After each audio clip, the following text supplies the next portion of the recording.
Sharing को लेकर भी अभी डिस्कशन होना है।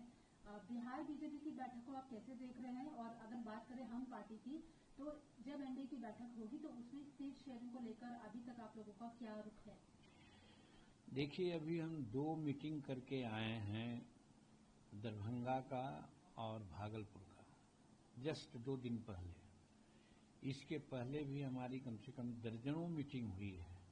मीटिंग में 5,000, 7,000, 10,000, गौरव बराम में हम अभी मीटिंग किया, वहाँ 10,000 लोग आए थे। जनता, आम जनता की मांग है, जो हमारे वर्कर हैं उनकी मांग है कि हमको सीट ऐसा चाहिए जिससे कि हम लोग का इज्जत बचे। और भाजपा नेताओं का कथन है कि जहां कहीं भी विधानसभा वाइज जो लोग बैठक कर रहे हैं एनडीए का, वहां पर प्रायः हर जगहों में हमारे हिंदुस्तानी अवाम मोर्चा सेकुलर के वर्कर बढ़ चढ़ करके भाग ले रहे हैं, चाहे झंडा के साथ हो, टोपी के साथ हो, या गंजी भी बनाए हैं जिसमें हिंदुस्तानी अवाम मोर्चा सेकुलर का नाम है, चिन्ह है। और हद तो ये हुआ कि जब 22 तारीख को पिछले तारीख में जब प्रधानमंत्री का गया जी में कार्यक्रम हुआ बोधगया में, तो उस समय जितने भी बिहार में प्रधानमंत्री की मीटिंग हुई है उस सबसे ज़्यादा भीड़ वहाँ हुई। और वहाँ पर हमारे हिंदुस्तानी अवाम मोर्चा सेकुलर के लोग गंजी, टोपी और पट्टा से ऐसा साबित कर दिए कि लगता था कि आधा से ज़्यादा भीड़ हमारे हिंदुस्तानी अवाम मोर्चा सेकुलर का है। कहने का मतलब है कि हम वहाँ जनमानस में हैं।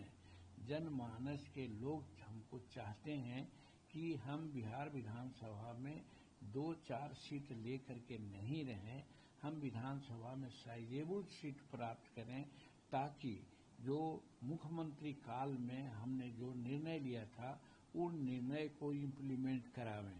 वो इम्प्लीमेंट कराने के लिए 2-4 विधायक से काम नहीं चलेगा। मैं नहीं मानता कि मुख्यमंत्री पद मिले हमारे लोगों को, लेकिन कोई भी एनडीए का मुख्यमंत्री हो, वहाँ पर अगर हम कम से कम 15, 20, 25 एमएलए के रूप में रहते हैं तो हम सारे काम को वहाँ करवा लेंगे।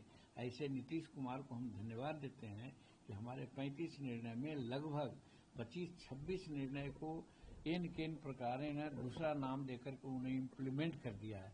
ये जनमानस की बात है। तो जनमानस में भी बात है कि जीतन मांझी को, हिंदुस्तानी अवाम मोर्चा को साइजेबल सीट मिले। हम लोगों की मानना है कि हम अभी निबंधित पार्टी हैं, हम मान्यता प्राप्त पार्टी नहीं है। उसके लिए 2 क्राइटेरिया है। एक क्राइटेरिया है कि 6% वोट, टोटल वोट पोल का ले आवे, और दूसरा क्राइटेरिया है कि कम से कम 7-8 विधायक चुनाव जीत के चले आवे। ये है। और इस चीज को प्राप्त करने के लिए हमको कम से कम 20 सीट लड़ना चाहिए वहाँ, तब हम 6% वोट भी ला सकते हैं और 10, 12, 14 विधायक भी जीत सकते हैं।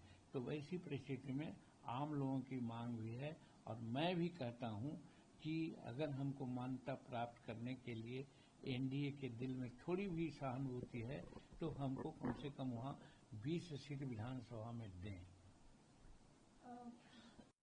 चल रही है, बहुत ही गर्मा रही है। वोट अधिकार यात्रा हुई, अभी उसका समापन हो गया है। राहुल गांधी ने बोला, जो नीतीश कुमार, जो ऑपोजिशन है, वो कह रहा है कि Nitish Kumar chief minister of Bihar नहीं, वो चीफ मिनिस्टर ऑफ बिहार है। तो आप कैसे ऐसे बयानों को देख रहे हैं? देखिए, कहा गया है, जाकी रही भावना जैसी प्रभु मुरद दे खितिन तैसी।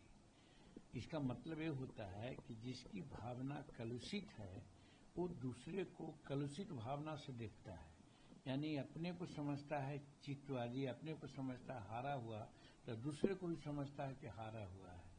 नीतीश कुमार 20 साल से लगातार बिहार की सेवा कर रहे हैं, बहुत अच्छा काम कर रहे हैं, हर क्षेत्र में काम हो रहा है। जहां 700 मेगावाट बिजली मिलती थी, आज 8400 मेगावाट बिजली मिलती है। हर गांव में, हर घर में 22 घंटा 24 घंटा बिजली मिलती है। हर गांव को पक्की सड़कों से उन्होंने जोड़ दिया है। आज तक वहाँ कोई कॉमनल राइट नहीं हुआ है। अगर लॉ एंड ऑर्डर की स्थिति थोड़ी गड़बड़ाती है तो तुरंत त्वरित एक्शन होता है। और इसके कॉन्ट्ररी जो राजद की सरकार थी उस समय जो क्रिमिनल किडनैप करके ले जाते थे, डकैती करके ले जाते थे, उनका एक अन्य मार्ग में राजद के नेताओं के साथ बात होती थी और लोग कंप्रोमाइज कराते थे कि कुछ दे लेकर के मामला को सेटल कीजिए। आज किसी भी क्रिमिनल का हिम्मत नहीं है कि एक अन्य मार्ग में जाए, तो लॉ एंड ऑर्डर भी ठीक है। वैसी परिस्थिति में कोई जो कह देता है नीतीश कुमार के बारे में, वो उनकी मानसिकता का दोष है। नीतीश कुमार बहुत सफलतापूर्वक, बहुत ठीक ढंग से आज काम कर रहे हैं। हर सेक्शन में देखिए आपने, संविदा पर रहने वाले लोगों को रेगुलराइज कर रहे हैं, टीचर की बहाली कर रहे हैं और भी बहाली है। अगला 1 करोड़ बहाली करने का उन्होंने संकल्प लिया है, कई 1 लाख बहाली कर दी। तो कैसा मुख्यमंत्री चाहिए? सिर्फ कहने वाला, झूठ बात करने वाला कि हमने ऐसा कहा तो मुख्यमंत्री ने ऐसा किया, ये तो कहने की बात है। राहुल गांधी बीजेपी आपके वोट नहीं चुराएगी, वोट के साथ आपकी जमीनें भी चुरा लेंगी, छीन लेंगे जमीनें। तो क्या बीजेपी इस तरह की कोई प्लानिंग कर रही है? क्योंकि अपोजिशन लगातार ये बात कह रहा है। अपोजिशन जो भी कह रहा है उसमें कोई तथ्य नहीं है। मेरे विधानसभा में स्टेटमेंट आया है, अनेक पब्लिक मीटिंग में हमने ये किया है कि वहाँ जमीन की चोरी राजद वाले लोग कर रहे हैं। जो बिहार सरकार आवास के लिए 5 डिसमिल जमीन दे रही है गरीबों को, जो बिहार सरकार 1 एकड़ जमीन सीलिंग का, भूदान का, बिहार सरकार का जमीन का परमाना दे रही है खेती करने के लिए, वो सारे जमीन पर राजद के कार्यकर्ताओं का कब्जा है। आज के दिन में यही हमने मांग किया था कि एक कमीशन बना करके एक कीजिए। वो हमारे एक अधिकारी थे जिनको व्यास जी कहते हैं, वो रेवन्यू के थे, उनको हमने ये कहा था कि साहब इसको आप देखिए, तब तक कि हम मुख्यमंत्री से हट गए थे। और नहीं तो आज भी अगर होगा तो 90% पर्चा परमाना का जमीन राजद के कार्यकर्ताओं के कब्जे में है। इसलिए वो जो बात कर रहे हैं वो अपना चोरी छिपाने के लिए बात कर रहे हैं। उल्टा चोर कोतवाल के डांटे वाली बात हो रही है। अभी की जो राजनीति चल नेता आपस में गाली गलौज करते हैं।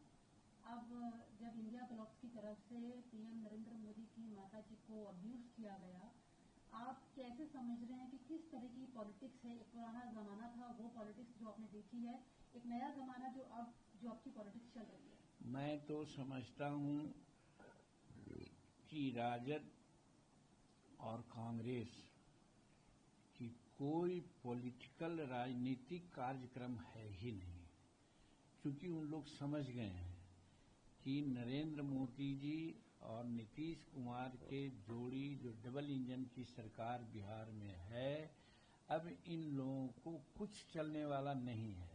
इन लोगों के पैर के तले की जमीन खिसक गई है, इसलिए ये लोग प्रलाप कर रहे हैं। जैसे पागलपन विक्षिप्त आदमी प्रलाप करता है, उसी प्रकार से ये लोग अब माँ की धिक्की गाली गलौज पर उतर गए हैं, जो सबसे घटिया है। राजनीति में इसका कोई महत्व नहीं है, इसकी जितना भी निंदा की जाए कम है। तो कहने का मतलब है कि हम इन लोगों से इसी बात की आशा करते थे कम से कम कि कुछ तो वचनों का मर्यादा रखें, लेकिन ये लोग अपने शब्दों की मर्यादा को भी भूल गए हैं और ये बात बिहार के जन जन के लोग समझ गए हैं। इसीलिए ये लोग यात्रा करके अपना ही कब्र को खोदने का काम किया है। आपको लगता है क्योंकि किसी इमोशनल मोमेंट है, पीएम मोदी कल इमोशनल भी हो गए थे इस पूरे मामले पर, तो कैसे देख रहे हैं? मैं तो यही कहता हूं कि माननीय प्रधानमंत्री जी ने जो दुख कल व्यक्त किया, भारत के सभी महिलाएं, सभी बच्चे, सभी लोग के आंख में आंसू आ गए हैं। हम समझते थे कि भारत की जनता, बिहार की जनता खुद जवाब देने को तैयार है। वैसी परिस्थिति में प्रधानमंत्री को दुखी होने की जरूरत नहीं थी। जनता उनके साथ खड़ी है और इसका करारा जवाब आगे चुनाव में देगा। लाठी डंडा और हिंसा का नहीं, बल्कि वोट से उनको ऐसा चोट मारेगा कि कांग्रेस और राजद के लोग कहीं नहीं दिखेंगे अगला इलेक्शन में, मेरी ये मानना है। राहुल गांधी वोट चोरी का आरोप लगा रहे हैं बीजेपी के ऊपर, उन्होंने चुनाव बीजेपी का, आप कैसे देख रहे हैं भारत जोड़ो ये यात्रा? डबल स्टैंडर्ड है। जिन राज्यों में उनकी सरकार बनी है वहां वोट चोरी नहीं हुई थी क्या? तो ये तो बात उल्टी है। जब जीत जाते हैं जहां उनका ठीक है और हार जाते हैं वहां वोट चोरी का मामला उनको समझ में आता है। तो उल्टी सोच है, उनकी खोपड़ी खत्म हो गई है। हमारा कहना यह है कि इलेक्शन कमीशन का ये सतत प्रक्रिया है कि इलेक्शन के पहले में वोटर मतदाताओं सूची का पुनरीक्षण किया जाए, और ये सही भी है। आप बिहार में सोच रहे हैं, ये तो इलेक्शन कमीशन ने थोड़ा सा विलम्ब किया, और नहीं तो 20 लाख मरे हुए आदमी का आज वोटर लिस्ट में नाम होना क्या उचित है? इसका नाम नहीं कटना चाहिए। एक कोई पागले आदमी न कहेगा कि इनका नाम नहीं कटना चाहिए। उसी प्रकार से 20-25 लाख वैसे लोग हैं जो संविधान के अनुरूप हमारे के यहाँ मतदाता सूची में नहीं है, पता नहीं है उनके माता पिता का, उनका जन्म स्थान का, और वो लोग वहाँ का मतदाता बने हुए हैं और राजनीति को प्रभावित कर रहे हैं।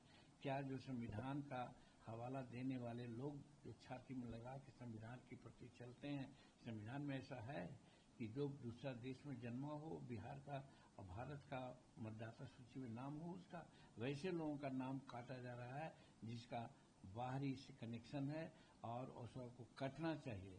वैसे लोगों का नाम काटा जा रहा है जो एक जगह नहीं 3-3 जगह 4-4 जगह उनका नाम है, वैसे लोगों का नाम कटना चाहिए। तो ये तो मतदाता सूची की शुद्धिकरण हो रही है। कोई भी जनतांत्रिक मूल्य को समझने वाला आदमी इसको तो अप्रिशिएट करना चाहिए था, लेकिन चूंकि गलत तरीका से उन लोग जो भी अभी पोजीशन उनका है राजनीति में, वो गलत तरीका से वो लोग प्राप्त किए हुए हैं। आप देखिएगा मतदाता सूची छन करके आएगी और उससे जो मतदान होगा, हम समझते हैं कि उनका राजनीतिक अस्तित्व ही खतरा में पड़ जाएगा। ये पूरी भली भांति वो लोग समझ लिए, इसलिए वो लोग हल्ला कर रहे हैं। कह रहे हैं कि पहली बात तो हड़बड़ी में एफआईआर क्यों हो रहा है, दूसरा तेजस्वी यादव के 2 एपिक नंबर मिले थे हाल में, पवन खेड़ा के भी 2 एपिक मिले हैं, ऐसा बीजेपी ने एक प्रेस कॉन्फ्रेंस करते हुए क्लेम किया। मतलब एक ही आदमी 2 जगह पे 2 बार वोट डाल रहा है, मतलब 2 एपिक नंबर है। ऐसा होना चाहिए क्या? ऐसा होना चाहिए, उसी को तो सुधार रहा है इलेक्शन कमीशन। अभी हाल में मालूम हुआ हमको कि पाकिस्तानी महिला लोग है उसका नाम यहाँ भारत में मतदाता सूची में है। वैसा होना चाहिए क्या?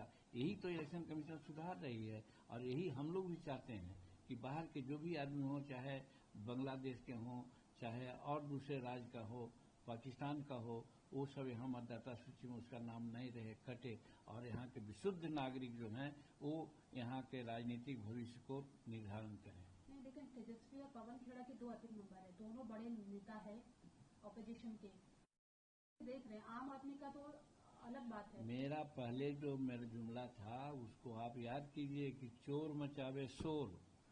अपने गलती किए हैं वही कह रहे हैं कि गलती हो रही है। कहाँ की बात है कि 2 वोटर लिस्ट उनका नाम से है, एपिक है, और उसको यूटिलाइज उन लोग किए हैं। उन लोगों पर तो क्रिमिनल केस होना चाहिए, लेकिन वही है कि हल्ला कर रहे हैं ताकि लोग न समझे कि केस करना चाहिए। होना चाहिए, पता लगाना चाहिए कि वो दोनों एपिक जो है उस पर उन्होंने यूटिलाइज किया है वोट की नहीं किया है, ये देखना चाहिए और उसके अनुसार कार्रवाई करनी चाहिए। मेरा मांग ये है। आखिरी सवाल है, वोट चोर गद्दी छोड़, ये राहुल गांधी का नया स्लोगन वो है। मेरा सवाल है कि भारत जोड़ो यात्रा जब उन्होंने की थी, अच्छा रिस्पांस मिला कांग्रेस पार्टी को, अब वोट अधिकार यात्रा वो कर रहे हैं, आपको लगता है बिहार में भी उनको भारत जोड़ो यात्रा जैसा रिस्पांस मिलेगा? कोई रिस्पांस नहीं, कहा तो अपना कब्र खोद लिए। जो भी रही सही भावना लोगों की थी, जब वो नरेंद्र मोदी जी और उनके मां के प्रति जो अभद्र बातें कहवाई अपने मंच से, वो रही सही कांग्रेस और राजद के या महागठबंधन के लोगों के प्रति जो निष्ठा थी बिहार के मतदाताओं का, वो सब समाप्त हो गई। उन लोग का राजनीतिक वजूद मिटने वाला है, मैं ये कहता हूँ।